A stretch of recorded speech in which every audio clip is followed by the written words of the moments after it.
we were told that we were not going to be doing the lieutenant anymore. So Gene was thinking of what can I do now. He one day called me into his office and he said, would you read this? Tell me what you think. And he pushed about a 12-page, file across the table at me, across his desk.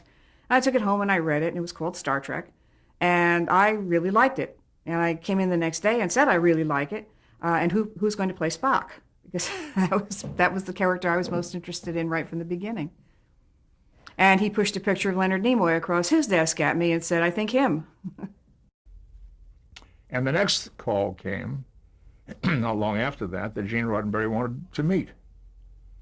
So I went to this meeting expecting to be auditioned or to read for him or whatever. I went to the meeting and he was very congenial and said, let's take a walk. And he walked me over to the scenic design department. He showed me the plans of the sets that were being built, introduced me to the scenic designer, walked me over to the prop department, showed me some of the props that were being made. Wardrobe department, same thing. Here's some sketches of the clothes. This is interesting. It's like he's selling me on doing this job. That if I keep my mouth shut, I might have a job here.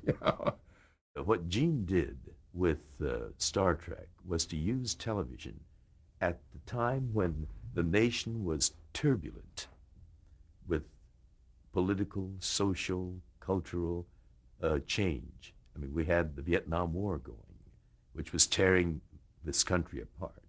We had the Civil Rights Movement, which was dividing this country because we couldn't get along with people of different colors. We had the hippie movement going, which was dividing families. Parents thought that they lost their children, that civilization was changing. So there was all this turbulence in the 60s and early 70s, and none of it was being reflected on television. And so what Gene did was he used science fiction as a metaphor to comment on these issues of civil rights, or the Vietnam War and the conflict between groups of people based on ideas about war and peace, the cultural challenge to our society with the hippie movement. They were all commented on by Star Trek. In almost every episode, there was some commentary made on these issues. And so Gene brought television to another dimension, I think, by the use of science fiction.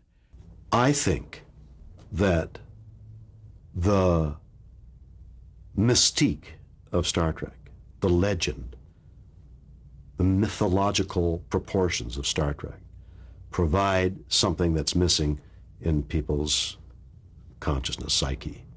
They yearn, look for mythology. The Greeks had it to explain away things. We don't have it in our civilization. I think that Star Trek provides a myth, and it's built like a Greek play. A leader and his band of men searching the unknown.